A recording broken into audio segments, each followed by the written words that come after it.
For sticking around to Good Morning Uganda, and we are off to the Good Morning Uganda Extra into our last hour of the entire broadcast here at Broadcast House in Kampala. Our topic of discussion this morning is career guidance and employability. How ready are you?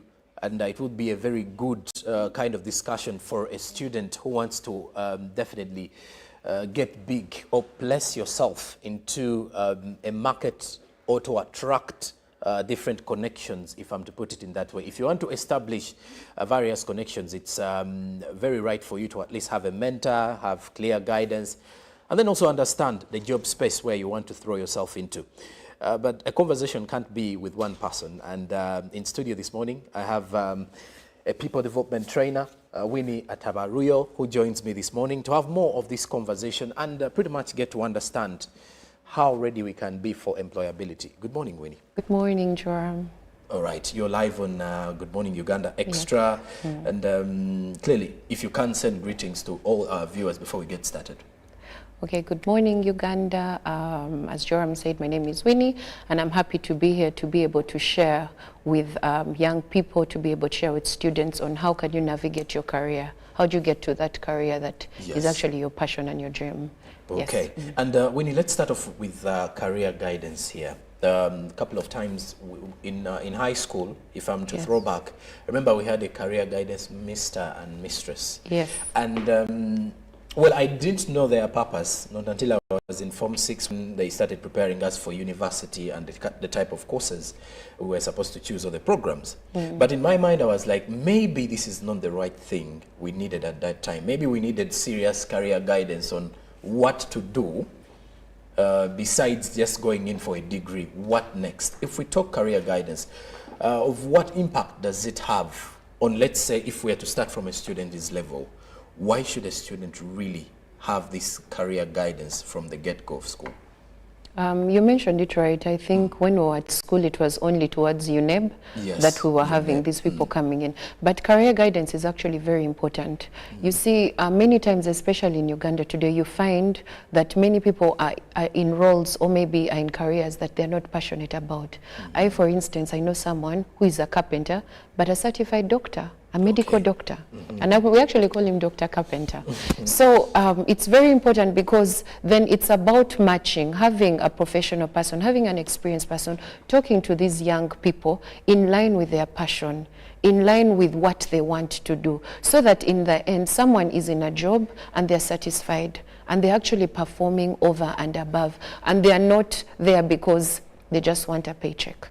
So it's very important because many times then you have employee turnover. People are leaving from one job to another, or people are not giving much. Then you find that some people even have these side hustles that we talk about because your passion is probably in business. But because you studied law, now you have to juggle between 8 to 5, and then after work you're going to your shop where your passion is, and you're not giving your all. So then it becomes very important to be able to match, so you're even more productive. And then at the end of the day, for people that are recruiting, then you're getting value for money. So career guidance is actually very, very important, and it's best at a young age and not older. You know, building a career is a difficult one. All of us are through a journey of career building. There are those who have already successfully built their careers and they simply speak for them. But along the way, should we definitely choose the passion, or there are certain things that we really need? You know, the worry is today there is a conflict between passion and the money. Some people are either going for a career because it is more paying, then others are like, no, this is my passion, I would rather go for this, and maybe the money will come at the end of it all. I think at the end of the day, Jeremy will agree with me that when someone is passionate about when they're happy, they're giving it their all. I, for one, am an example of this. I did not get the career guidance. You'll not believe this. I studied procurement at university, and when I started to do it, that was not me.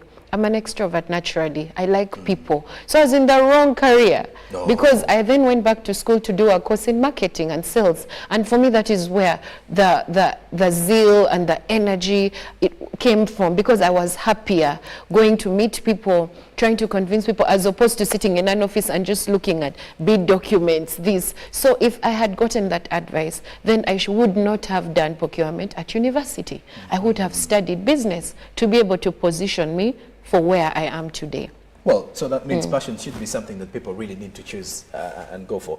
But you know, along the way, everyone faces issues. Yes. And especially when it comes to career, there are times when you feel like, you know, today I may not continue doing the same thing I'm doing. Yes. And maybe, you know, you have some issues that will lead you to quit. You know, a couple of times you find someone who is so passionate about doing something or a given career ends up, you know, giving up all of a sudden. Yes. If you reach such a moment, what kind of advice would you give someone? Because we all have breaking, you know, we have breaking moments, and you're like, no, I think it's high time you know, I step down and quit this thing I'm doing. It's also important to be very objective, honestly. There are some things that you might be passionate about, but maybe right now, they haven't gotten to that point where they're putting food on the table. It's the truth, honestly. All of us live, you know, you're going to university, you're studying, and then after you're starting a job, it may not necessarily be the job that you want, but it is a job that is starting you off. So in this case, I think it's just to be objective. First of all, some people don't even know their passion, by the way. Some people have not even done a self-assessment. They do not know who they are. They don't know their strengths. They don't know their weaknesses. So it's okay to start from where you are. And along the way, I would strongly advise to do a personal growth, to do a self-awareness. These are things that don't come easy, Joram. And so that's where you talk about the mentors. Identify, have a bit of a goal. What do I want?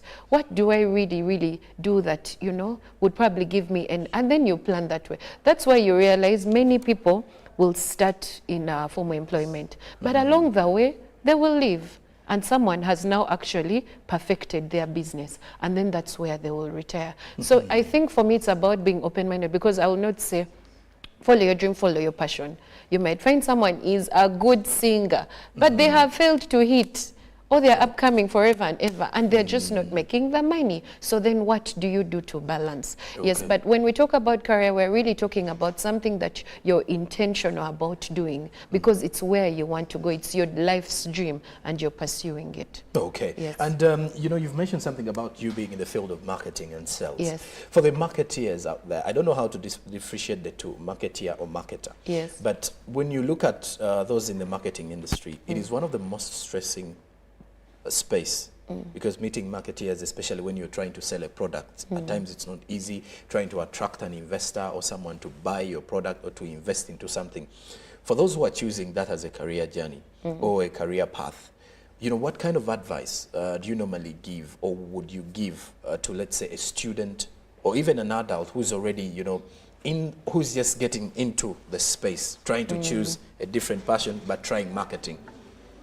I'll probably relate to a young lady that walked into our office recently, and this is what she said to me. We were recruiting for an admin, and then she said, I think my strength is more in admin, but even in the interview, I could tell she's a good salesperson. She was a good marketer, but she didn't know that about herself. She just said, no, I fear sales, I fear marketing. I think for me, I'm okay being at the back end. Admin. Oh, okay. So maybe my advice would be to anyone that would want to join, say, because I'm a marketer and salesperson by profession, is first of all, it's okay to try.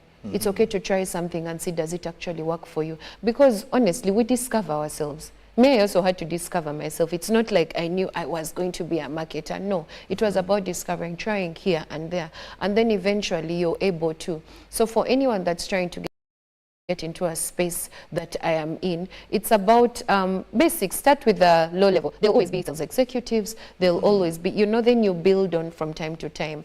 And there are generic things. Usually they say most marketers, most salespeople are outgoing. They're the extroverts, you know. The introverts, those would be the accountants, that numbers, closed doors. But marketers are outgoing. But also not all marketers. Yes, but not all marketers are extroverts. Some are also introverts. But I think the basic principle is that, are you able to do what is required of the role, you know, eh? So for me, I would advise for people, really, it's always about trying this and that until you actually get to what you want. You cannot go wrong there, because none of us woke up. It's only a few people that wake up and they're like, this is what I want to do from day one. Many of us have stumbled. I'll tell you, so many people in uni have studied things that they were not passionate about.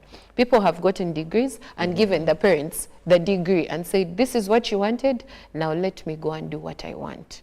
So it's about discovery, really. You know, I also wanted us to focus on the employability bit. At times, it's not very easy. You know, I've had people saying that maybe, for me, I wasn't made for employment. Yes. I'm supposed to be a boss.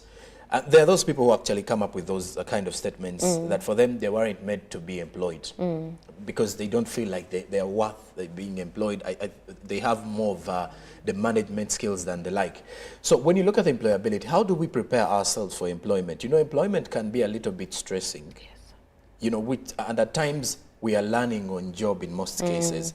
So you can only imagine a student maybe from high school having the luck to just get into the job market. Or someone from university after graduation, you're already thrown into the job market. You know nothing about what you're going to do. But, well, I studied what I'm doing, so let me just go and shoot my shot. So how do we prepare ourselves for that employment world? That's a very interesting aspect because it's something that we're actually trying to do right now. You see, there are two things. There are the technical skills and then there are the soft skills. Once you have studied and you've gotten your degree, that is the technical aspect. But there are so many soft skills that are required. Life skills, I'll give you examples. Your attitude at the workplace, your, you know, the way that you present yourself, time management, all these are skills that are required at the workplace. How do you handle conflict? Emotional intelligence. So there are also other aspects of soft skills that are very, very important because you see when you get into a workspace, it's governed by policies and procedures. You must be able to work with people. How do you relate with other fellow colleagues? Or are you the kind of person that wants to achieve a goal alone? Because then it beats the purpose. So I would advise that today we're in an era where information is all over. I will tell you, Joram, LinkedIn has a lot of information, training, soft skills. Go and sign up. There's so many things. There's so many opportunities now to log on YouTube. I want to maybe have, how do I become more confident? Confidence is also important. It's not just one thing to be technical, but also your confidence with life. What is your attitude towards life? Are you a pessimist or are you an optimist? Now, all these are things, these are job preparation. We are trying to prepare people that it's not just about the technical skills, because someone who lacks emotional intelligence, for example, will not survive anywhere. Imagine your boss comes to you and tells you something and you're shouting at your boss, you're telling all your workmates off, who is going to employ you? So it's very important that when people finish university, or even it doesn't matter at what level, that there are other soft skills that are very, very key. We call them skills to prepare you for the job. You know, so that when you get in there, now you understand you're working with people, you're not working alone. You know, I've talked about emotional intelligence, I've talked about time management. That way you're not saying, for me, I wake up at 10, so I will not be able to, you know, come in at this time. No, but there are certain things that you must do. There is a certain way you must behave. So that's very important. So soft skills then become very, very key. They are actually sometimes more important. You know, even when people are recruiting, many times they look at attitude more than the technical skills. That's very key because you could be the best, but who can work with you? So it's something that many people need to then reflect on to say, okay, what am I bringing to the table? Because now it's no longer about technical skills. Everyone has skills. And even today, employers are not just recruiting for technical skills. So it's something to reflect on. But then let's also talk about the issue to do with resilience during this career growth and everything. Because you get to realize that once you're working on something, you've got to be very patient. And our generation today, sadly, when you look at some of the people, you know, the young people, many of them want real quick results at the end. And many have have actually lost it when it comes to their career, simply because of the results they are not seeing. So someone puts in a lot of effort and he or she is expecting results quite early. Now, when it comes to that patience, how do we establish that? How can we build the patience? You know, it comes in many forms because we are different people and how we pursue things comes in differently. But how do we deal with some circumstances where now reality has already kicked in, regardless of whether you're doing the right things, the results are not coming in as in the short term? To building resilience, I would look at it in two different aspects. So one, I think mentorship then becomes very important. You see, I want to give an example of a young person that has just started a business. You know, we're one of the most entrepreneurial countries, almost #1 in the world. So you start your business. It's a hustle. You hustle, hustle, hustle, year 1, year 2, year 3, things are not breaking even, and you almost want to throw in the towel. Now look at a different scenario. If you had a mentor, someone that has been in business for almost 10, 15, 20 years, and they're there. Because, for example, if you go to Chikubo, you're going to find people, maybe even generation businesses, that the father was doing the business, now the child is of age, and now they are taking on the trading business. So if you get someone who you can walk a journey with, then they are going to help you fill in that gap. That even when there is burnout, you understand that, you know, hold on. You know, they give you advice. They even help advise you so that you are not falling in the pits. You know, you're not making mistakes that they probably made. And then leave that alone. Even in the corporate space, you are a young person that has probably joined as, say, I'll give an example of maybe banking. You joined as a teller.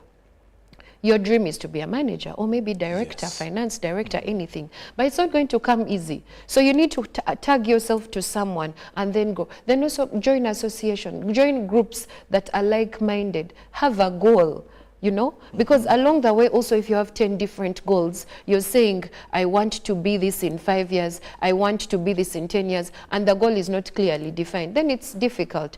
Also, patience then becomes, if you're going to look at, I read a lot, so I have read stories of America's richest, you know, people from the 80s, from the 90s, and the stories are the same. People kept in there. They kept going at it, But they also had like-minded people around them. So for me, I think that is really it. Have people around you that are your support system. Also, don't give up the dream, honestly. For the ones, of course, that, you know, people don't want to work hard, it is the truth. Many people don't want to work hard. People just want to hit deals, you know. You're in some corporate space, something is happening.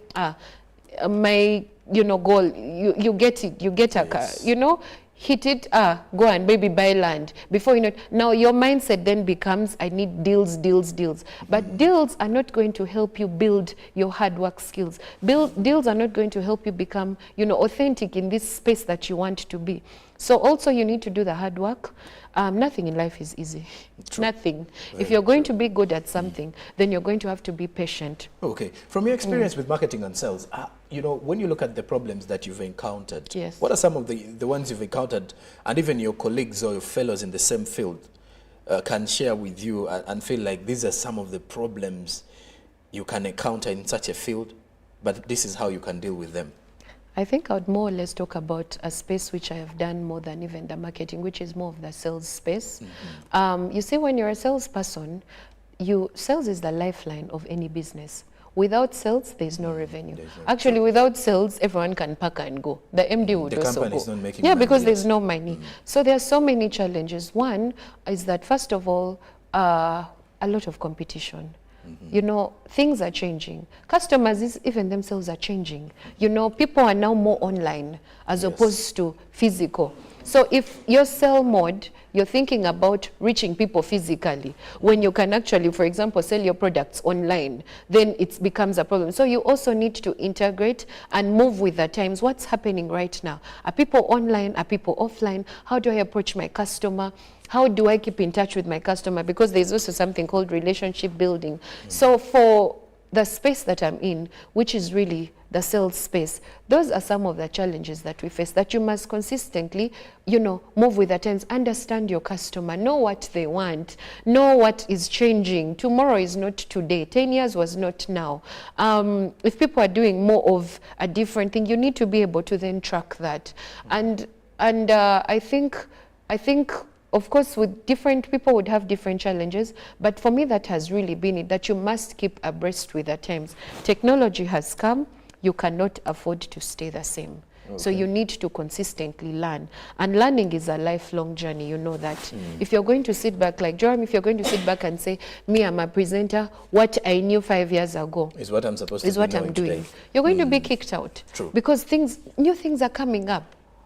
So that is it, really keeping abreast with whatever is happening. Let's look at the girl child. Yes. You know, when we talk about the girl child today, as much as empowerment comes along, you do realize that when it comes to the career guidance that we give to the girl child, at times really needs to also adapt, should be adaptable, I should say, should be adaptable with the current trends. Why? Because you do realize that everything has changed. Today, the competition is really difficult to break through, especially when you're dealing with, let's say, a market space where the men are treating you the same way, because now they know there is empowerment. So it's, if you're a woman marketeer and there's a gentleman who's also marketing or selling a product, they're not going to, you know, try to give you a break or something. It is business, and you're all supposed to act the same way. Yeah. So to the girl child out there, for example, if one is still in school and they're trying to choose what choice of career they want to go for, what then can they go for? Today with social media, many of them want to choose things that are not realistic. But if you're to give them advice, because many have ended up making mistakes and picking themselves up when it's too late. I think, like you said it right, right now people go with what is there right now. Yeah. I will not tell you the number of times I have been walking on the street and content is being created all over me. You know, someone is on the phone and it's TikTok, and you know. So also it comes with the generation. Yes. The new generation are Gen Zs. Honestly, their mindset is not like the millennials, that, you know, our mindset and the way that we did things. And we also must accept that, honestly, when times change and technology is changing, then also jobs are changing. Yes, because before then, being a social media personality maybe did not fetch much. But right now, I will tell you, Joram, some personalities will earn more than, for example, me, myself, even in my business. The influencers. Yes, the influencers, really yes. So, if to your question, how do you then guide the girl child? I think for me it goes to what exactly do you want? Of course, not to say that this is what it is, everyone is now an influencer. Because even being an influencer, there are parameters. You have to be a certain way to influence. Because not everyone, there will probably be 1,000 TikTokers, but not everyone has followers. There's also value people are looking for. So for the girl child, really, even before we go to the girl child, you've just reminded me of something. Someone, we were having a discussion and someone said, girl child, what about the boy child? What happens to the boy child now? So I think it would be both, for both the boy child and the girl child, that if you are prepping for this, whatever it is that you want to do, especially now in today's era, still have assessments, know what you want, you know, so that you're able to match your strengths, your capabilities to what it is. Because honestly, it's now no longer that you must be a lawyer, you must be a doctor. I think that has changed, and we must accept it as parents. So true. Yeah, that has changed. That now what are you doing? You are allowing children to actually use their strengths. It could be painful for some people to say, oh, all my school fees is going to dancing. But maybe that is what someone is wanting to do. But of course, with proper guidance and mentorship. For me, mentorship supersedes it all, that you need to be able to have someone to guide you. All right. Now, in a minute, what would be your parting shots to our viewer this morning? I think for me it would be that, first of all, work is very important. Each one of us here has been gifted differently. And so it's not to say that a particular, you should do this one should do this, or we should all be in a certain way.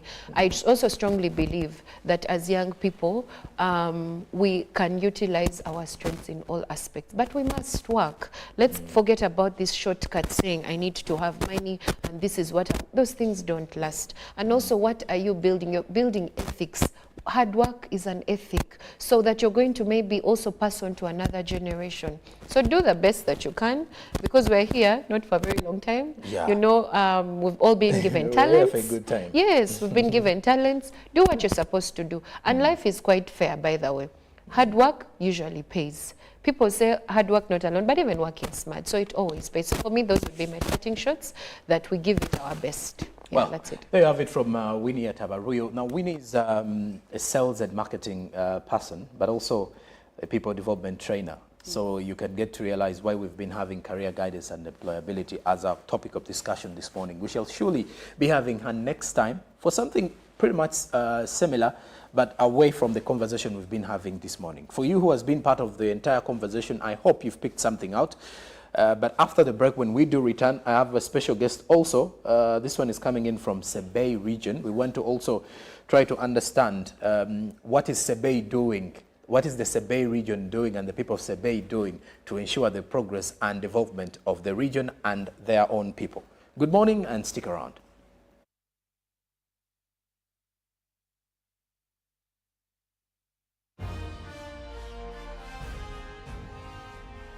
Live from UBC Studios in Kampala, this is Good Morning Uganda Extra. Your smile is one of the first things people notice about you, so taking care of your oral health is crucial for a confident and healthy life. Here are some essential tips for maintaining good dental hygiene. Tip number 1. Brush your teeth twice a day. Use a fluoride toothpaste and a soft bristled toothbrush.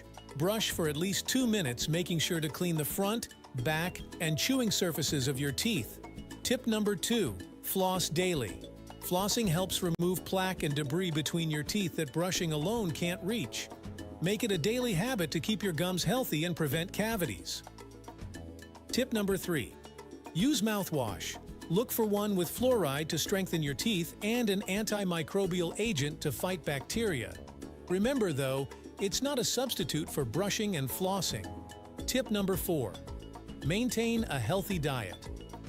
What you eat affects your teeth. Include calcium-rich foods like dairy and leafy greens in your diet. Limit sugary snacks and acidic drinks as they can contribute to tooth decay. Tip number 5. Stay hydrated. Water helps wash away food particles and stimulates saliva production, which helps neutralize acids and fight bacteria.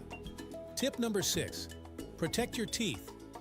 If you grind your teeth, talk to your dentist about possible solutions like a night guard. Use a sports guard during activities that could risk dental injuries. Tip number 7. Avoid tobacco products. Smoking and using tobacco can lead to gum disease and tooth loss. Quitting tobacco is one of the best things you can do for your oral health. Tip number 8.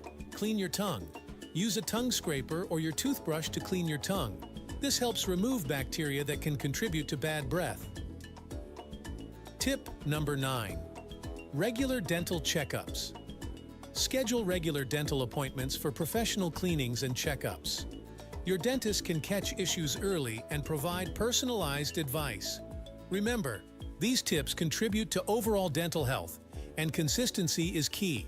If you have specific concerns or conditions, consult with your dentist for personalized advice. Regular dental care, combined with a good oral hygiene routine, is essential for maintaining a healthy and confident smile. This program is produced by Sani Productions, powered by UBC TV, inspiring Uganda.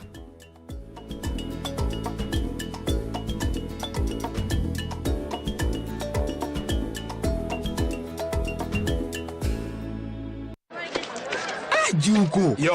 Wachiko. Check the shopping, man. What's your secret? Uganda, haven't you heard of the parish development model PDM? Yes, I did, but I thought it was just a talk. No, Sebatia. It is real. I and a few friends together formed a circle, accessed money from the PDM, invested in a portrait project, and now things are moving. Juko. I thought I was one of your friends. You are. But you left me behind. I didn't leave you in poverty. But what you do, just visit your LC2 chairperson and your parish chief and start the process of economic transformation.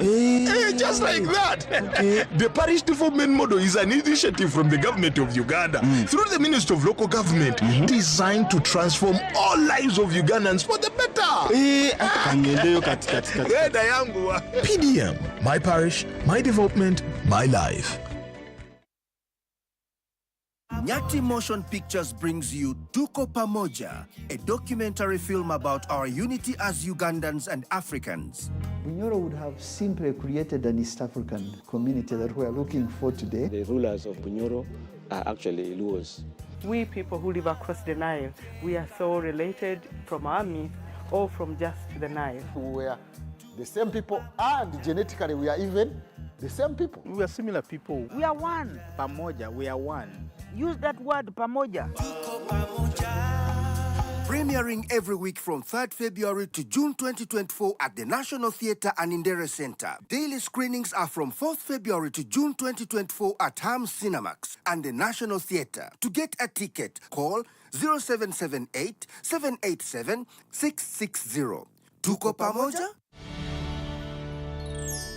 The cardinal role of a government is maintaining law and order, safeguarding citizens' rights and providing essential public goods and services. Throughout its tenure, the government has consistently upheld these principles. This foundation creates an environment conducive to delivering crucial social services to citizens through diverse approaches such as taxation, strategic budgeting, and effective policy implementation. A transformative education system, advancing healthcare provisions, enhancing social welfare, and propelling infrastructure growth, all of which continue to evolve daily to cater to the population's expectations. Supported by a meticulously organized network of ministries, government remains committed to serving its citizens. Coming soon on your public broadcaster, The Front Bench, your interface with the government every Monday at 8:30 p.m. with Joram Paul Sonko, only on your public broadcaster, UBC, inspiring Uganda.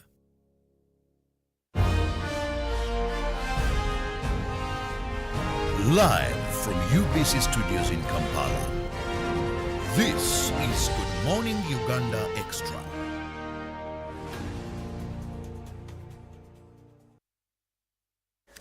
Well, today is Women Crush Wednesday, and I've almost forgotten that the ladies that work in the control room are all ladies. Rather, the people who are working in the control room are all ladies. So I have Madame Fiona, and then there is Hajat. I will establish her name later on. But we are crushing on them as well for making sure that you get this image every morning here on Good Morning Uganda.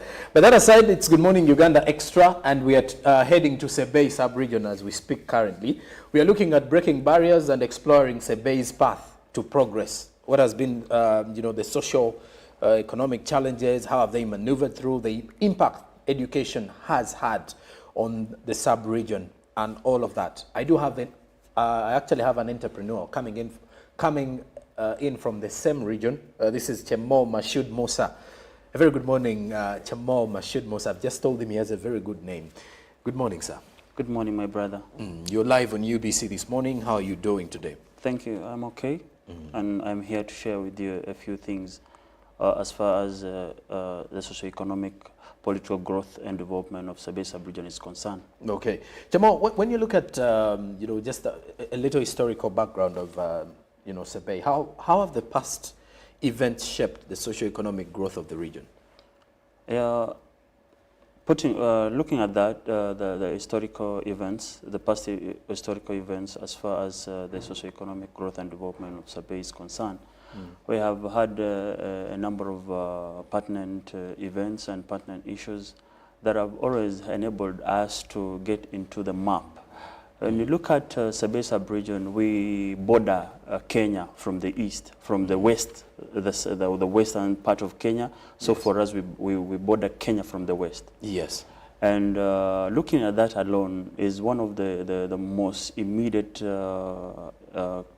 factor that should be looked at as far as growth and development is concerned. Because when you look at an area that borders another state, then it means the degree and the level of business and then relation and learning a few things within the other countries could be of importance within our area. And then when you look at also, we look at as Sebei sub-region, we have the fastest human beings on the planet. Okay. When it comes to athletics. Yes. When you see our dear Cheptegei, our dear Kiplimo, and so many others, the Kiprotich and the Kipsiros. God fully blessed your hamstrings. Yes, we are really blessed, and we are looking into ways on how we can, champion the growth and development of Sebei sub-region through also athletics as well. Okay. Now, looking also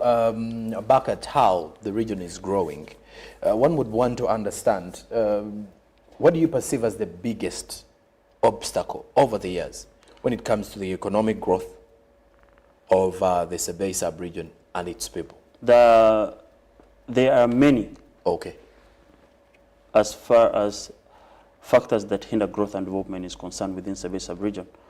And when we're looking at that, we are looking at, we will look at the political aspect, then we will also look at the environment. We will look at how our resources are being used, because we are blessed as a base sub-region. And yet again, our resources are not put into good use. Then when we look at the education, and those are some of the social factors. When you look at, we will look at education, we will look at health, because all those things contribute to the growth and development of an area. We will look at things to do with poverty. Yes. You know, from your observation, how accessible are the health services within the region? We will thank the government for what they have put in place. But yet again, I want to put it loud to every other person within this country that there is yet a lot that should be done, given the post-corona time. We learned as a region that we are still lacking a number of things. As a region, given the post-corona time, we learned that our people are dying mysteriously. People are losing life in an unexpected manner, and people are losing their relatives in one way or the other. And this is after it was realized that our people within the region are dying every day without them knowing of what is killing them. Or after they come to know of what is killing them, then it is very hard for them to access what is required. For them to prevent these deaths. As a base sub-region, we are not having best facilities to provide or to enable one ascertain of what is going through them. Talk about a laboratory diagnostic center. Okay. What government has put there is still limited, and it's expensive. So you realize that when you're talking about health, we will talk about a series of things. What leads to what and what causes what. You realize that as a base sub-region, we are not having efficient equipments that help to enable our people get to know of what they are going through. We even have, we anticipate that we are having maybe understaffing within the region. That's why we feel that something should be done. Maybe a laboratory diagnostic center that is specific in enabling our people know about what is going through them could be put in place so that we help in reducing the numbers at which our people are dying. Okay. Yes. And then also, let's look at the role of education. You know, of what impact has education had for the people of Sebei sub-region?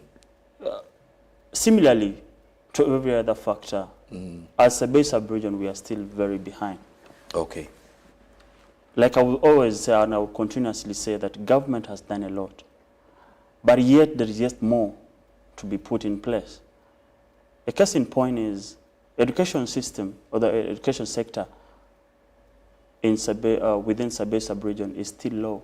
You realize that we are always number last when it comes to the performance of our students and pupils within school. Why is because me as a person, I've taken a key study to find out why we are always among the last people while in performance at schools. You realize that there are a series of things that I would want to share with you and to the people within this country. Okay. That a case in point is government has put up very nice infrastructure. When it comes to the roads, infrastructure, putting up nice schools, nice classrooms, and putting up nice furniture, health facilities. But as far as education is concerned, there is more that should be put in place. Because, like I said, government has put up nice classrooms and nice chairs for the students or for the pupils. But yet again, one pertinent issue that is causing this is what I am here to share with you, that you cannot have nice classrooms or very nice chairs when the child sitting in that class is sitting from 8 in the morning up to 3 in the evening in an empty stomach, expecting them to take a learning. So one of the number one cause as why education is still our pupils are still performing poorly is because their welfare is not being looked at as per it's required by government. Yes. And then also when you look at, besides the athletics, the fact that you've produced Uganda's leading athletics, what other activities do the people of Sebei contribute in, or what other activities are improving the livelihoods of the people in the Sebei sub-region? Yeah, besides athletics, my people, or we in Sebei sub-region, are farmers. Okay. We do farming. And as far as farming is concerned, we also feel that there is yet a lot that we should do, because we are one of the largest region that supply food across this country. We participate in maize. Okay. We also do matoke. We have plenty of matoke, and we do Irish. Now we are looking at how we can improve agricultural system within the region. The other day I was watching President when he was saying he's encouraging people to get out of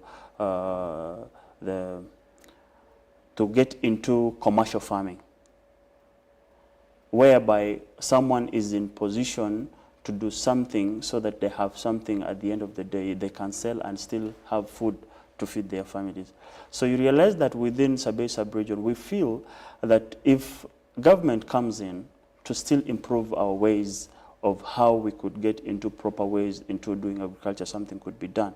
Because a case in point is when we want to see as a region, we don't have a product that holds our pride as Sebei sub-region.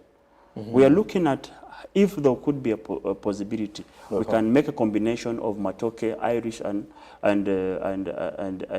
maize, and we can come up with a product so that we could have added value into our crops, or into our product, so we could have a product as a Sebei sub-region. Okay, let's throw it into the basket now.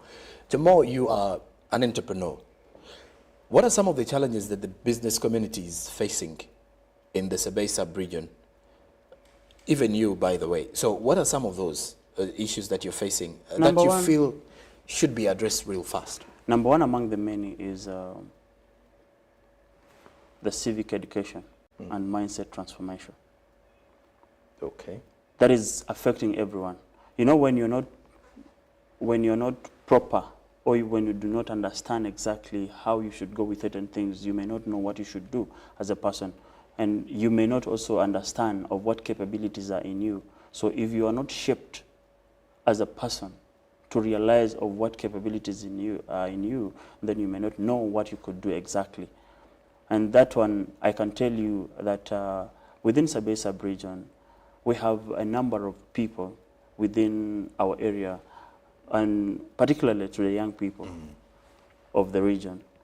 Our people have always not known of what they could do, because they feel that a few people could be in position or should be in position to support their dreams when they do not know what they should have done.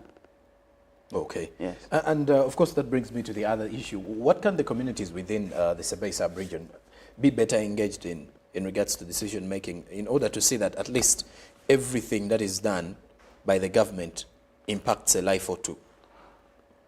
Number one, within what should be considered within my people is that our people should learn to work together. Okay. To come together and seek guidance. And for those who are holding public offices, they should be in position to reach out exactly to the people and get to know what the people are going through, so that we are in position to ascertain and find out better solutions on how we could develop our region. Yes. And then what are the key priorities for advancing progress and growth in the Sebei sub-region over the years? What do you think the government has been prioritizing? Government has been prioritizing funding groups of people. But yet there is more to be put in place, there's more to be added. So we still applaud our voices that amidst what government has done, we still think that something should still be added in. I mean, everyone should be given opportunity to express about what is expected to do as far as the growth and development of Sebei is concerned. Okay. Do you think gender equality is something that is pretty much addressed in Sabay sub-region? Has it been empowered enough? Have we empowered both genders within the region? That one I can tell you, if it is we are awarding percentage, then it is almost at 10%. Okay. You realize why do you think the issue is? Even giving reference to even government initiatives, okay, you realize that the people who are only engaged or who are considered within the government initiatives are only male and a few female. But we are not looking at how we could bring the girl child, given the fact that they are the right people that could be inheriting the generations after the other generation. Oh, okay. Yeah. I do have a comment coming in from Merab Chepsikoi. Merab works with UBC Radio, the morning show. She says she's seeing us talking about her region, and she has said, I say Kagambo to you, Chemo. Thank you. She's also from the region. I think, Merab, you've got the message there. But in your parting shots, what advice would you give to the young people or the entrepreneurs from the Sabay sub-region, those who are watching, and also those who are within Kampala trying to make ends meet? Then, also, which recommendations do you think the government should consider moving forward? What I would tell to my young people yes, across Sabay and even Uganda at large is that as young people, we should build confidence within us and structure our minds into wanting to learn from other people. Do not pull down to where you've come from or what you do, what you look like. It's all about you. It's about you who understands exactly what life you want to live. So what I could tell my people is that let's always get into creativity and innovation. Let's identify of what we could do within our areas. Because as a young man, I believe that there is nothing impossible within me and even other people. So what I could applaud to you people is let's come together, let's work together, and let's think and reason together so that we could see how we could transform our societies across the country. Okay. Yes. Then also, when you look at the growth projection of the Sabay sub-region, where do you see it in the next 5 years, if everything goes to plan? The next projection would be better than what it is right now, because even some of us are coming in to take over certain, to do civic education to the young people, and even advise others to take over political positions, so that we are in position to get to know what our society could be done to, because we feel we, the young generation, now understand where we should lead this country to and our society into. Okay. Yes. All right. Thank you very much for your time, Chemo Mashood Musa, an entrepreneur from Sabay sub-region. I can only tell you he has shared with us some of the key issues in there, and of course the growth, things that have actually led to the growth of the region, and what the government really needs to address, as much as he has also given kudos to the government for the work done when it comes to the health facilities and setting up different infrastructure when it comes to the roads and education. But well, of course, looking at breaking the barriers, there are lots of other things that the government should put more effort into, according to him. And to the people from the Sabay sub-region who are watching and always glued to Good Morning Uganda, I hope you've been fully represented. But of course, the representations will continue coming along here on your national broadcaster. But for now, it's a goodbye and a good day from us, the entire team behind the cameras, production, and the control here at Nile Avenue Broadcast House in Kampala. Till tomorrow from 6:30 a.m. Good morning. Live from UBC Studios in Kampala. This is Good Morning Uganda Extra.